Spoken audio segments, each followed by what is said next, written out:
Sneaky because I just sent my staff back to the office to get more $5 books because all y'all showed up. And so this is a great thing. But that also meant I didn't have anyone to take some video. So thanks for helping out. Sure. So a couple of things. First and foremost, to the dads and grandfathers in the room, happy Father's Day. Yay. Just want to express that. Round of applause. And also to our hosts, I just want to echo, there's always in our town some kind of amazing small connections. And so there's just a couple that I do want to highlight. Sarita's mom was the first ever Tim Talker. This was that's right. This was round of applause, first of all. It was a tough kid. And, when I first ran, we had all these kitschy things we were trying. There were, 100 people running and no one was really known at all. And so we had this idea that we'd give you a special giant button and it just said Tim Talker and you were just supposed to wear it to the grocery store. And she said yes. There were only 5 Tim Talkers. So it's legendary. It's special, close to my heart. So, and also Sarita's daughter and I met actually way back when we were fighting to ban plastic bags. And that's right. There was an amazing group of kids, which she was a part of, sort of teenagers or kids, depending on whatever you want to call it. But they were the advocates. It was their idea. And there was the Moms Air Force was also a part of it. There's great names in this sort of time in our city. And of course, at that time, our city council was kind of a one-vote liberal margin, if you will. Now it's the opposite. But in that era, if you really pushed, we passed a ton of awesome laws. And including, by the way, that's when we passed our immigrant-friendly law and our ban on plastic bags. It's when we started changing our zoning laws to be more inclusive and support more housing. And so, of course, fast forward a little bit later, now we just defend those laws because I've had to use my veto pen to our knowledge, more than any other mayor in history. But the good news is it still works because we've got about 4 votes most of the time.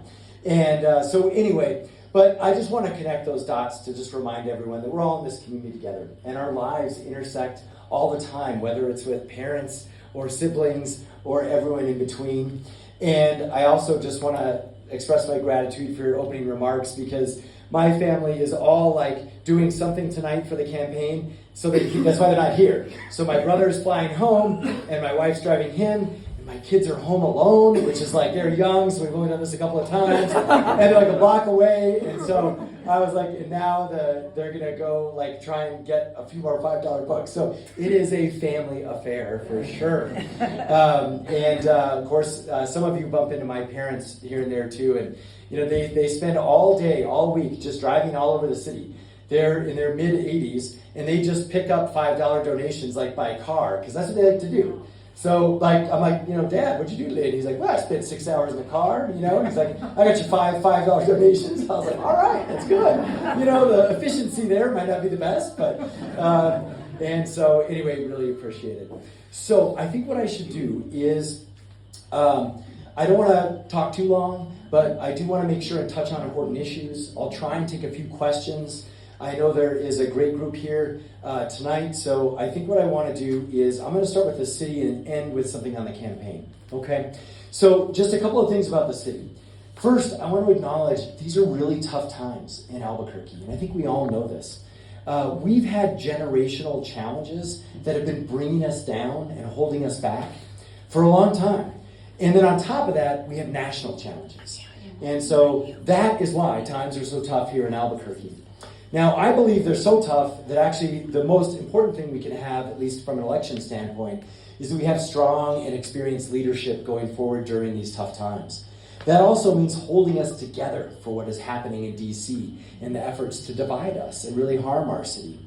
But let me break that down into a couple of areas. The first one, let me talk about, is around our crime challenges that we have.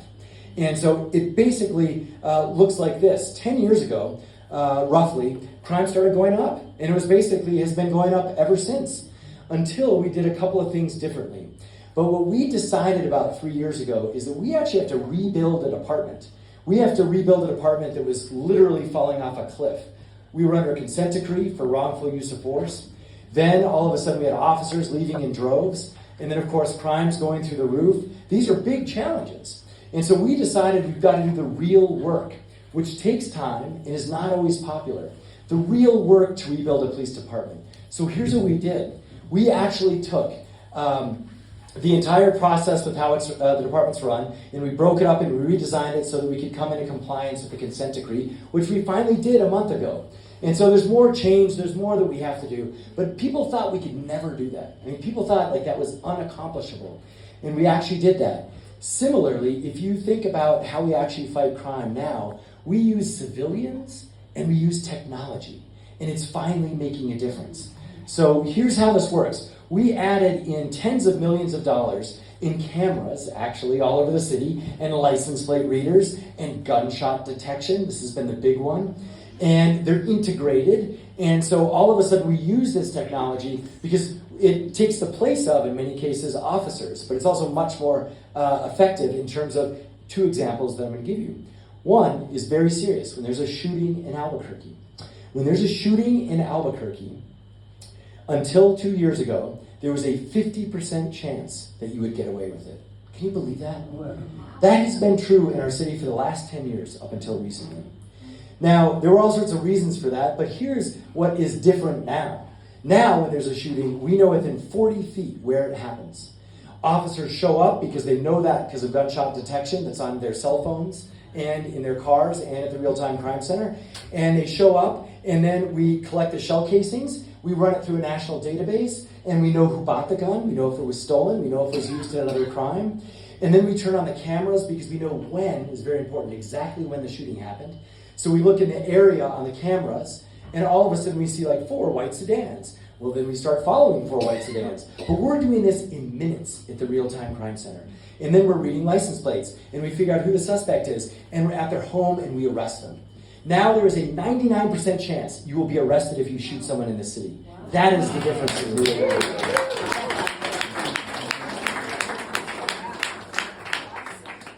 So I'll share with you one more example. Sometimes can be as dangerous, but usually it's about speeding and the fact that our town just drives too fast. But here again, technology. We give these automated speed tickets. Some of you may have gotten one. 80,000 of you, I know you get one. But they are the number one requested thing from our office. It's the opposite of that. Can we please have a speed camera? So we're doubling the number of those. But remember, when you get that ticket, it is a camera, not an officer. It frees up an officer to do other fighting crime activities, and that's what we want.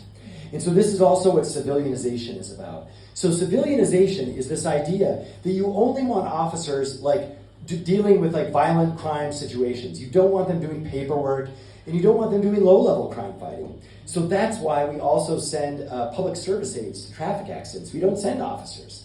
That's why if you were at even the rally yesterday that was incredible for our city, who was with folks making sure everyone was safe? It was actually the fire department and public safety aides. And there were some officers there. But, what would happen in the olden days, we would put 40 officers on there. And then there's a risk of additional escalation in violence, but then also, everyone knows, there's no one taking 911 calls. So we really do this entire work differently of allocating officers. And the biggest example of that is the Community Safety Department. Have you all heard of the Community Safety Department? Yes. Show of hands, good. Some people, I see some hands saying no, which is fine. Okay, just because about a third of you haven't. So again, another example of doing the real work that's finally breaking through is our Community Safety Department. It took me years to create this, but now if you call 911, you might get a social worker if it's a behavioral and mental health call. And so now we have an entire department that is totally integrated to the 911 call system that responds 24/7 to 911 calls, but they only take low-level mental and behavioral health calls. And they have taken 100,000 calls that APD did not have to take. That is what's helping us also fight crime. So that's why now, for the first time in a decade, every crime category is down this year. That is incredible. So we got a long ways to go because it's down from an all-time high. So the end of my crime story is auto theft. We were the worst in the country for 10 years. Same story. Now we're the 8th worst. So like we know what we're doing. We just got to keep going. So let me mention a little bit about our unhoused challenges and homelessness, because this is similar in that, look, I was born and raised here. And I remember how our city has always dealt with folks who needed help on the street. We said, and this is city government, not like we as a community, but city government said, well, why don't you go to a nonprofit or a church and get some help? And we said, you can take the bus. So we were literally telling people, like, you can take the bus to Joy Junction. I mean, this was a ridiculous answer in hindsight. And I think when you really put it that way, the city never stepped up. And so when I came in, I said, who's in charge of homelessness? We didn't have a single employee dedicated to housing or homelessness in the city of Albuquerque. Can you believe that? So here again, I had to build a system of care for the unhoused and for folks who need help suffering from addiction. And so that system of care is now finally up and running in many ways. But just like the other things I mentioned, all those crime-fighting initiatives really started last year when the technology came online. And the department just started opening the ACS 24/7 about a year ago. And it's similar with our gateway infrastructure system. So the gateway has 5 locations now. We have a gateway for families. And there's 100 families that get help there every night. We have a gateway that we're building for teens, unhoused teens, the old San Mateo Inn, because we're refurbishing these crime-ridden hotels and then turning them into either apartments or places for help. And so then we also have the West Side Gateway, which now takes care of 600 people every night. And so then we have the Gateway Center on Gibson, which has like all these little things inside it that do specialty things. So for the doctors here, we have medical respite. This is a huge issue to get folks out of the hospital and out of a hospital bed, but they don't have a house. So where do they go? They don't have a home. Now they go to the Gateway to recover, and then we find them a home. We have a housing navigation center that's helped 500 people already just this year find housing. And when you add the Gateway system up, we went from taking care of 0 people as a city just 5 years ago, 24/7, year-round. Now we take care of 1,000 every night off the street getting help. Thank you.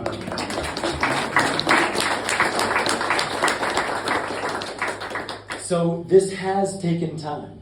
And just like crime, there are 5,000 unhoused that need help on our street. But what you see is now we actually know what we're doing, and we've got to continue that work and that progress and scale the gateway system.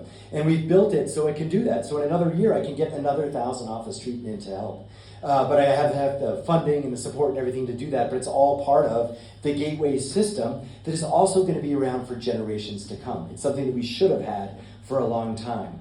So we see, I think, us breaking through there, but again, why I'm asking for more time. We know what we're doing, we're seeing progress, we know it's working, and we've got to keep going now more than ever. So I want to close, I think, by just talking about a couple of things really about built environment and for our families.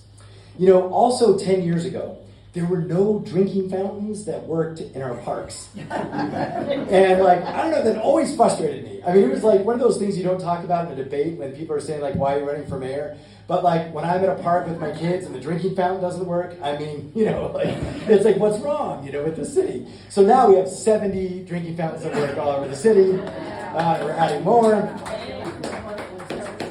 Same with bathrooms. We had no bathrooms at any of our parks. Now we have 20, so the major parks have bathrooms. And we're actually adding some more bathrooms throughout the city, like the Portland Loo that's downtown and things like this.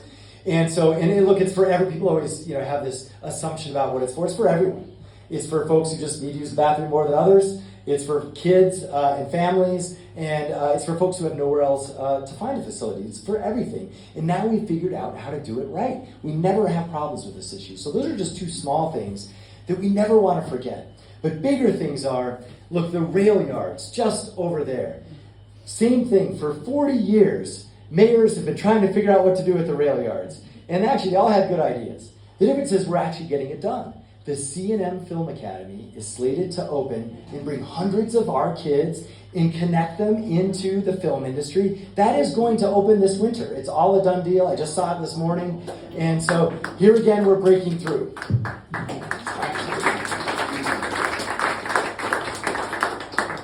And so another aspect of this is this idea of the rail trail. How many have heard of this, or if you're a biker in the biking community, oh, this is awesome. So I won't belabor how awesome this is, because this crowd knows. But look, if you've seen the High Line in New York or the Beltway in Atlanta, almost every major city has this amazing pedestrian parkway. Well, we've had a plan for one for 30 years also. The difference is we're finally getting it done. So the first phase of the rail trail is going to open this fall, and it's connecting Old Town and the Sawmill. And there's 20 phases, but it goes along the Bosque and then connects up to the rail yards, and it connects downtown to Old Town. And it does it our way. It tells the story of us through art on the trail. And so there's 12 stations, like railroad stations, and it covers like our indigenous communities, the coming of the railroad, Route 66, El Camino Real, and our ecology. And so it's a powerful Antoine Predock design thing, if you know who that is. It was the last design he did before he died. And he lived here, and he wanted it to be that. He told me that all the time. And so we're blessed to have that, and we're finally getting that done too. Okay, so that's why I need a little more time, other than this reason. I remember Trump won. I was your mayor. I had just started when that happened, and I remember when he was separating children and parents at the border. And I mean, and he was doing roundups, and he sent the attorney general here to threaten me with funding. This was all Trump won, right? But we learned what to do. I was able, with your help, we were able to hold our city together during those divisive times. And we are ready to do that again. So I have a Defend Albuquerque program that has to do with everything from protecting our immigrant rights to making sure that ICE cannot go into any city building without a warrant, to making sure that we do not cooperate with ICE, to making sure also that it is illegal for a person to ask you about your status, which I think is like right for all of us, right? That's the community we want to live in. And the reason why this experience is so important is because you also have to know a little bit about how to protect the city in a real mechanical way. And I want to use this as an example. We like our policy around immigration because, number one, it keeps us safe. If you are calling 911 for a domestic violence situation, and you may not know if your neighbors, their status or whatever, but if you're afraid to call because you think somebody may get reported in that process, you won't call. And so that's why we want people to feel safe to call the police no matter what, no matter who they are. But the other thing is it's a non-disclosure policy. So this has happened numerous times where now the federal administration will say, well, you have to share, you, the mayor, you have to share all your information about everyone's immigration status. And I can actually say, sure, I'd be happy to do that. You can have all the information we have. Because we have none. We don't collect it. So this is the kind of stuff, like when you're pushing back, sometimes it's high level and sometimes it's moral, but sometimes it's also strategic and tactical. They went after our open space lands. And some of you heard about this. We did an executive order that basically just says we will not answer the phone to the federal government with respect to open space and lands. And this means they can't serve notice. So they're falling over themselves to even figure out how to begin the discussion about how to take our land. But these are the kinds of things we do. They try and take our grant funding, we drain it before they can get it. That happened with our Minority Business Development Office. And look, we are going to do this for 3.5 years. That's what I'm committed for. And we're going to run out the clock on this president and get our democracy back.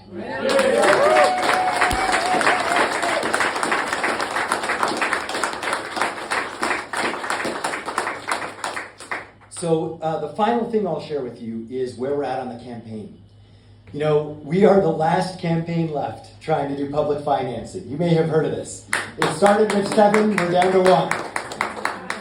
And this program is not easy. They have all said, I'm using their words, it's too hard.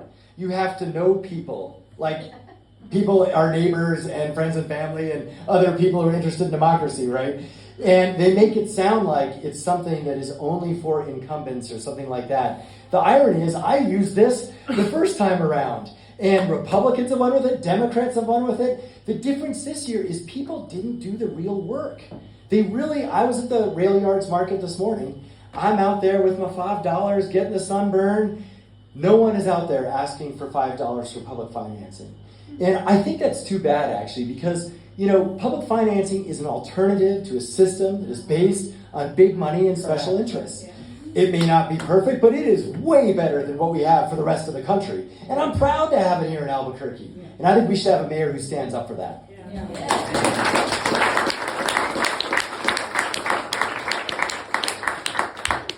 So that brings us to why we're here tonight. This is our last house party in the public financing period. Yes, and if those of you who've been involved in this campaign before and helped out with this, you know what that means. There's a good and a bad. We are almost there. And the deadline we want to hit is Thursday. There's like a backup day on Friday. But we are almost there, and we basically need $105 donations, and then we are going to qualify for public financing. And just based on this room, we're going to get halfway there tonight. And so I want to thank you all so much. And as always, we got to finish it. We need the 100. So that's what's important, but we know we're going to get it because of your help tonight. So thank you so much for being a part of this. And I will, now I can take some questions for folks who are interested. I know it's also, there's food and there's drinks, so if you want to kind of circle around, and I'll be here after if you have more questions, but we can do some public Q&A for a few minutes.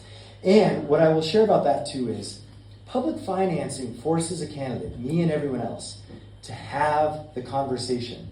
You can't do it with text messages. You can't just do it over the internet. You cannot do it with just your family and friends. I've tried, and you get like, a fifth of the way there, and you're like, this is impossible. So it forces me, in a good way, to be here with you tonight to talk about these issues. So fire away. I'm ready for whatever tough questions you got. And before we take them, let me just say again, thank you so much for being here. Thanks.